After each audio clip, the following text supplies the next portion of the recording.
Bon, on va vous présenter une séquence qui a été réalisée par 3 collègues et qui a été présentée lors du séminaire national. Donc on l'a pas faite.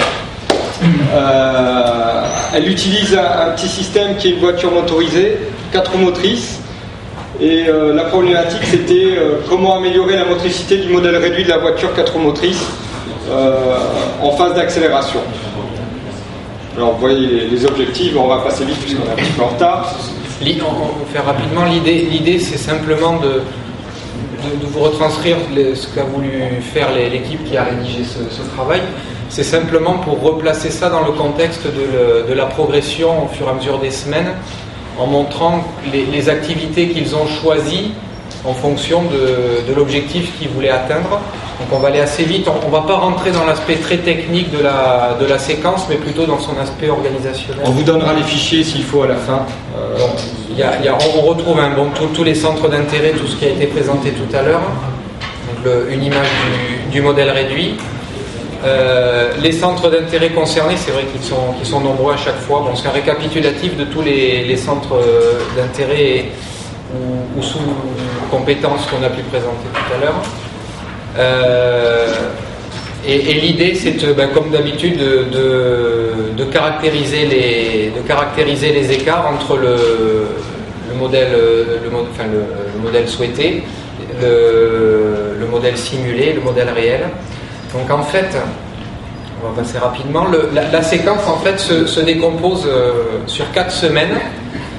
Et à chaque fois, il y a des activités qui conduisent. Donc, on va vous présenter rapidement un petit peu le cheminement qu'ils ont souhaité mettre en place au travers du véhicule. Donc, vous le voyez, la première semaine, on commence par une activité de travaux pratiques. On va le voir avec une démarche plutôt caractère inductif. Où le but, c'est, au fur et à mesure des semaines, c'est de découvrir un petit peu les paramètres qui influent sur la motricité du véhicule. On est pour l'instant sur une démarche, c'est vrai, sur des connaissances un petit peu aspect mécanique, comportement du véhicule. Donc là, sur la première semaine, en fait, l'idée, c'est de mettre en place le phénomène d'accélération sur le véhicule et la mesure de l'accélération. Donc en fait, les élèves rentrent dans cette première partie de séquence, dans différentes activités de TP. Il y a différents groupes qui rentrent dans différents TP, donc vous voyez qu'il y a 3 types d'activités pratiques qui sont proposées. Elles sont différentes, mais le but c'est d'atteindre, je dirais, la même structuration à la fin, c'est-à-dire structurer sur les paramètres du mouvement et notamment l'accélération du mouvement.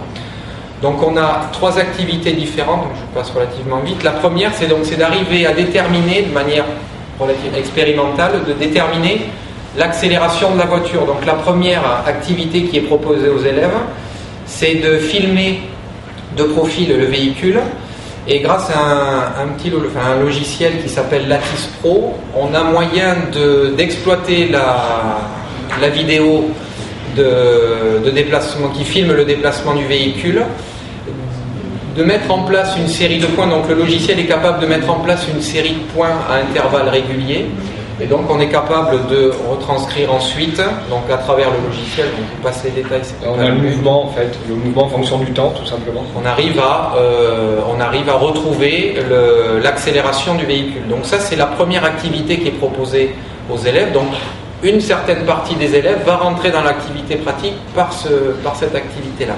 La deuxième qui est proposée, c'est de mesurer l'accélération par un autre procédé, à savoir un accéléromètre embarqué, donc plus par la mesure. Donc on retrouve ici les résultats qui ont été obtenus avec analyse du signal obtenu et puis obtention de l'accélération du véhicule. La troisième activité qui est proposée, je vous passe un petit peu tous les détails, c'est de faire l'acquisition de l'accélération par une mesure, par un capteur qui est directement relié à l'axe de rotation du moteur du véhicule, donc avec tous les inconvénients que cela peut engendrer. Et donc l'idée, c'est de retomber sur l'accélération. Donc je vous passe les détails. L'idée, c'est quoi? C'est une fois que les élèves sont rentrés par ces activités pratiques, donc on peut Un groupe d'élèves peut passer par une seule des activités pratiques, ou des fois deux. Le but, a priori, n'est pas de les faire passer par les trois activités pratiques. Ce qu'on a fait en TP là pour l'instant, c'est la mise en œuvre d'un système et puis la réalisation de différentes mesures. Alors on n'en a pas parlé, mais on va le voir après dans la séance qui suit celle-ci. Là. On va voir des écarts entre les mesures. On va voir des résultats différents. Et là, c'est typiquement le nouveau programme de SI, c'est-à-dire qu'on met en œuvre un système, on fait une expérimentation, on obtient des résultats et on a des écarts, on essaye de comprendre ces écarts-là. Okay. Ensuite, à la suite de ces deux heures d'activité pratique est proposée donc une activité, je dirais, plutôt de synthèse intermédiaire, comme ça a pu être proposé tout à l'heure, où justement est introduit la notion, au travers d'un cours, la notion d'accélération, des paramètres d'équation du mouvement au niveau du véhicule. Ensuite est proposé un TD de 2 heures qui a pour but d'exploiter, de faire le lien entre ce qui a été exposé en cours, ce qui a été trouvé dans l'activité pratique, et de regarder un petit peu, de valider un petit peu les résultats qui étaient obtenus, expliquer les écarts qu'il peut y avoir entre les différentes prises de mesure, et de trouver quelle solution est valide et quelle solution ne l'est pas. Donc là, on est sur la première semaine. Alors, je sais plus. Ouais, si. On va faire rapidement. La deuxième semaine, l'idée c'est de commencer à introduire un petit peu l'idée de rapport de charge et de transfert de charge entre le train avant et le train arrière du véhicule. Parce qu'on a vu en fait à l'issue des tests, enfin des mesures faites, des 3 expérimentations, une grosse différence entre la carte d'acquisition, c'est-à-dire le relevé de la vitesse au niveau du moteur, et l'accélération réelle de la voiture filmée avec la caméra. On a, je crois que si tu reviens en arrière, juste la diapo d'avant, là. Alors, juste là. On a ici, je crois que c'est là, celle d'avant on avait 15 et quelques, 15,5 mètres par seconde au carré, alors qu'en fait lorsqu'on filme ou lorsqu'on met un accéléromètre sur la voiture, on est aux alentours de 7. Et ça amène à la diapo suivante qui nous explique que finalement la voiture elle lève, et on a également sûrement un phénomène de glissement au niveau des roues, un patinage des roues par rapport au sol, ce qui crée cet écart là. Donc la deuxième semaine, on re-rentre dans une activité pratique dans la deuxième semaine, alors par une activité qui peut être peut-être commune à tous les groupes justement, où l'idée est d'arriver à mettre en place plutôt les actions mécaniques qui provoquent le mouvement. Donc ici, l'idée c'est de mettre le véhicule sur le sol, de mettre un capteur de force bloqué contre le mur, d'éventuellement de bloquer la motorisation avant, ou de bloquer la motorisation à l'arrière, donc ou la traction, la propulsion, ou alors de coupler les deux, de mettre les deux en place, et de regarder un petit peu. Donc là, sur la droite de l'image, vous avez un tableau qui récapitule un petit peu, suivant la nature du sol, suivant la nature du contact roue-pneu, la poussée du véhicule sur le capteur, qui pourrait traduire globalement la poussée du sol sur les roues, ce qui va provoquer son accélération. On peut également, alors vous allez voir pourquoi c'est fait, ça on pourrait imaginer également, on imaginait ça, poser le véhicule sur deux petites balances pour voir un petit peu la répartition de charge avant-arrière, parce que après cette activité pratique, l'idée c'est d'introduire les premières notions du principe fondamental de la dynamique, puisque dans le programme, le principe fondamental de la statique n'est plus abordé en tant que tel, il est vraiment abordé dans sa globalité dans la dynamique, en disant que la statique est un cas particulier de la dynamique. Donc le cours est introduit, et ensuite sont remis en place en fonction de la géométrie du véhicule, la position du centre de gravité, de retranscrire un petit peu quelle est la répartition de charge sur l'avant et sur l'arrière. Donc ça, c'est la deuxième semaine qui permet d'introduire un petit peu cette notion d'action sur le train avant, sur le train arrière, justement qui va avoir une influence sur l'adhérence et donc la motricité du véhicule. Et proposer ensuite une activité donc, qui est vraiment liée au transfert de charge lors de l'accélération du véhicule. Donc c'est pareil, des activités pratiques, des activités de travaux dirigés. Donc ici, pour que ce soit parlant, différentes activités pratiques. Alors la première c'est simplement, donc ils ont cette petite maquette là, ils proposaient simplement, vous le voyez sur l'activité, on retrouve le véhicule, là on retrouve un petit dynamomètre où on va exercer une force F1 qui va en fait retranscrire la masse que multiplie l'accélération, c'est-à-dire en gros une force liée au phénomène dynamique, pour voir un petit peu l'augmentation d'effort sur le train arrière et la diminution de charge sur le train avant, jusqu'à ce que le train avant se lève. Donc c'est une petite application proposée.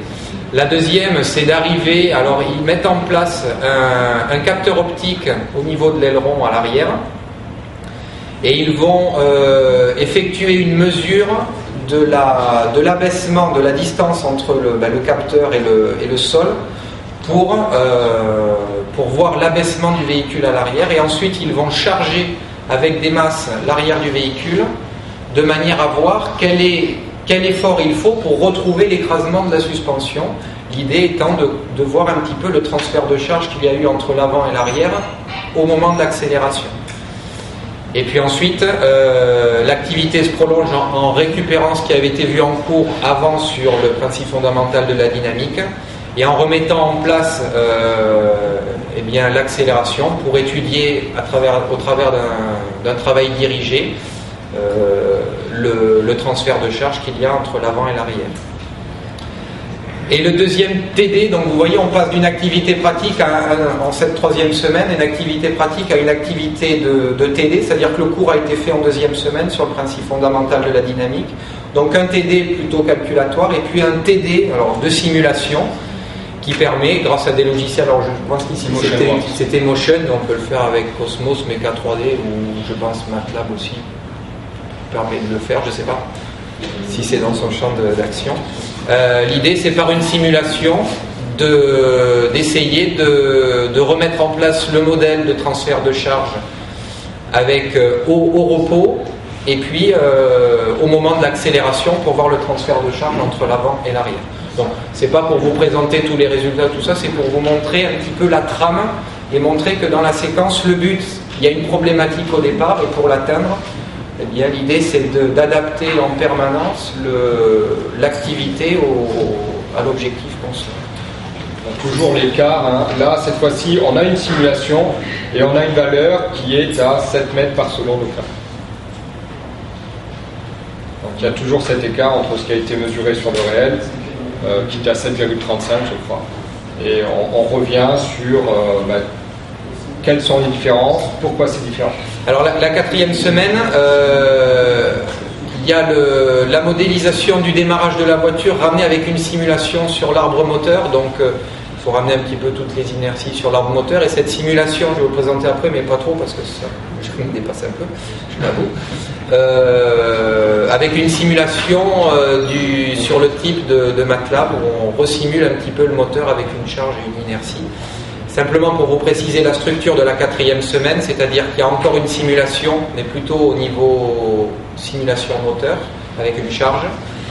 Ensuite, il y a une séance de restitution des élèves sur les activités qu'ils ont menées. Donc, ils préparent en gros une restitution qu'ils vont présenter au reste de la classe et aux enseignants qui encadrent. Et ensuite, une structuration ou synthèse globale qui est faite à la fin pour, comme on l'avait dit, pour structurer tout ce qui a été vu et puis vérifier la réponse à la problématique du départ. Alors après, voilà, on retrouve le modèle le TD de simulation, mais où on se recentre un petit peu sur la simulation du moteur. Et moi, je vais m'arrêter là. On va pas le produire non plus. Ouais, ça ne dérange pas. Voilà, puis après, ça, c'est des exemples de restitution où bon, ils ont souhaité mettre un petit peu l'idée qu'on peut piloter après, on peut expliquer le pilotage des amortisseurs pour contrecarrer, donc après il y a un asservissement des amortisseurs pour contrecarrer le transfert de charge et améliorer la motricité sur le train avant, les véhicules 4 roues motrices, lorsqu'on est en phase d'accélération, puisque le train avant a tendance à être déchargé et à perdre rapidement la motricité. Après, on peut développer tout un tas de choses. À quel moment les collègues ont présenté ça et la CNTV qui va se situer en première, en terminale? Je pense que c'est plutôt en terminale. Là, en un mois, tu passes quasiment tout le programme. Oui, je suis d'accord. Moi, je peux pas m'empêcher à penser à Sylvain, un élève de terminale S que j'ai encore au Starnet, qui redouble, qui a toujours du mal à sortir X dans l'équation de 2X est égal à 3. Je vois les deux choses là et ça fait peur. Je suis d'accord. Alors, on dit bien déjà, on l'a pas fait. Oui. On trouve quand même le thème intéressant. La démarche est intéressante aussi, je crois. Après, le nombre d'heures passées sur le PFD, moi aussi ça m'a marqué. Hein. 2 heures, en 2 heures, on voit tout pareil, les équations du mouvement en 2 heures, ça me semble un petit peu... Qui n'apparaissait pas au programme d'ailleurs, la cinématique. Non, mais je pense qu'il y a quand même, on peut donner quand même une autre réponse parce que l'idée aussi là-dessus, c'est il ne faut pas focaliser, je pense, sur justement les connaissances abordées, mais il faut focaliser plutôt sur la mise en place de la démarche par les élèves et la mise en place des protocoles. Et l'idée, évidemment, sur l'étude des actions et des charges sur le train avant, sur le train arrière, il serait illusoire d'imaginer qu'on va arriver à leur faire tout calculer, les équations du moment statique, dynamique, d'arriver à mettre tout ça en place, c'est illusoire, c'est au moins leur faire ressentir les choses, montrer qu'on peut le déterminer, et ça peut, je pense, être approfondi au travers d'autres activités, en menant d'autres sur d'autres exemples. C'est plutôt ici la démarche à mettre en place pour mesurer, pour mettre en place des phénomènes, et je pense que ça demande à être travaillé, mais c'est vrai que ça reste ambitieux. Deux autres questions très rapides. Est-ce que le produit est vendu tel que Je crois. les logiciels? Alors, regardez. Les logiciels, je les ai là. Et le nombre d'heures qu'ils ont passé dessus. Alors, ça. Comment ça, le nombre d'heures? Pour créer la séquence. Pour préparer tout ça. pour construire ça? Du temps. On imagine beaucoup de temps.